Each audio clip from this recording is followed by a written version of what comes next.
If you want to be able to work in a way that truly works, you're going to need to set boundaries. So this week in our co-working community, the Academic Writer Space, our theme for the week is boundaries. So when we have solid boundaries, we say yes and no based on what's going to serve us best. We put limits on who and what has access to our time, attention, our resources, our energy.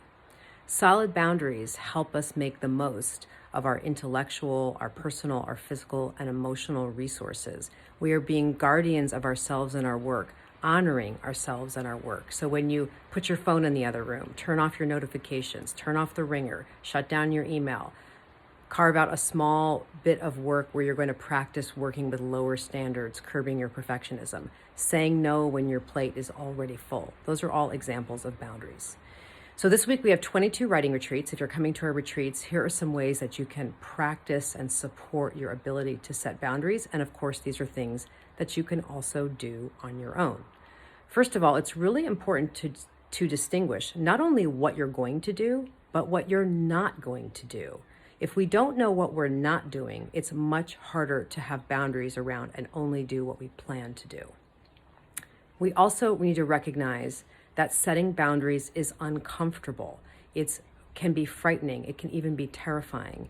And that in order to set boundaries, we actually need to actively soothe and comfort ourselves.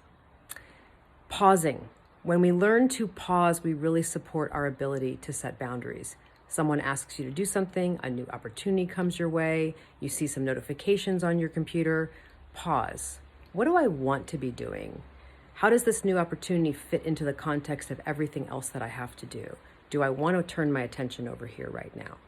Remember, it's easy to feel like, oh yeah, I can do one more thing, I can add that in. But when we don't pause and feel into ourselves and allow our authentic feelings to guide our choices, we end up overcommitting and having our attention divided and kind of multitasking and all over the place. It's also important to guard ourselves against technology. Technology has been designed to captivate our attention. And it's very easy for technology to start using us rather than us using technology. And finally, communicate your needs. People can't respect your boundaries if they don't know what they are.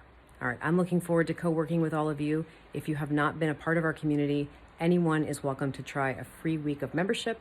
We have 22 writing retreats and 2 planning sessions this upcoming week. All right, see everybody on Zoom.